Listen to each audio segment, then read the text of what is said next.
Hello दोस्तों, तो आज हम लोग पढ़ेंगे, जानेंगे एक महान पुरुष डॉक्टर भीमराव अम्बेडकर, जो कि एक बहुत बड़े समुदाय के लिए भगवान से भी बड़े हैं। आखिर क्यों? आखिर उन्होंने ऐसा क्या किया उन समुदाय के? तो चलिए जानते हैं। 14 अप्रैल 1891 में डॉक्टर भीमराव अम्बेडकर जी का जन्म मऊ में मध्य प्रदेश में हुआ। आगे चलकर 1920 में इन्होंने मूक नायक पत्रिका का भी संचालन किया। 1923 में बहिष्कृत हितकारी सभा भी इन्होंने गठन किया। 1927 में इन्होंने बहिष्कृत भारत समाचार पत्र का संचालन भी किया।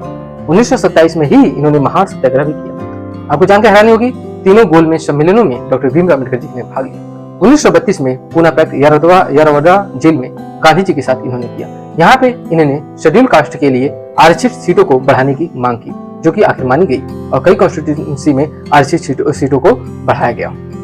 आगे चलकर 1936 में इन्होंने एक इंडिपेंडेंट लेबर पार्टी का गठन भी किया। 1946 में जब संविधान सभा बनी तो इन्होंने बंगाल से इलेक्ट किया गया। फिर देश के विभाजन के बाद ईस्ट पाकिस्तान में जब इनकी सीट चली गई तो इन्होंने बॉम्बे से इन्हें इलेक्ट करके संविधान सभा में लाया गया। 1947 में जब पहली कैबिनेट बनी तो इन्हें लॉ मिनिस्टर का पद दिया गया। फिर आगे चलकर डॉक्टर भीमराव अम्बेडकर साहब जब सरकार ने हिंदू कोड बिल लाया, इसको इन्होंने जबरदस्त विरोध किया और फिर इन्होंने अपने पद से इस्तीफा दे दिया। फिर इन्होंने बौद्ध धर्म अपनाया और आगे चलकर 6 दिसंबर 1956 में इनकी मृत्यु हुई।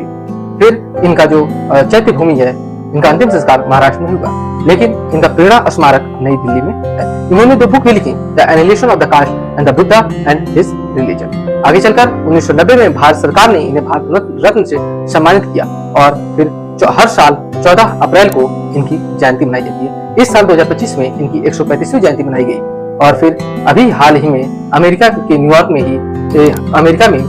यूएसए में हर साल इनकी जयंती 14 अप्रैल को मनाने का प्रावधान किया गया। वहां की सरकार ने ऐसा किया। ऐसे थे हमारे महान महापुरुष डॉक्टर भीमराव अम्बेडकर, जिनको मैं सद नमन करता हूँ। जय हिंद, जय भारत। हमारे साथ जुड़े रहिए।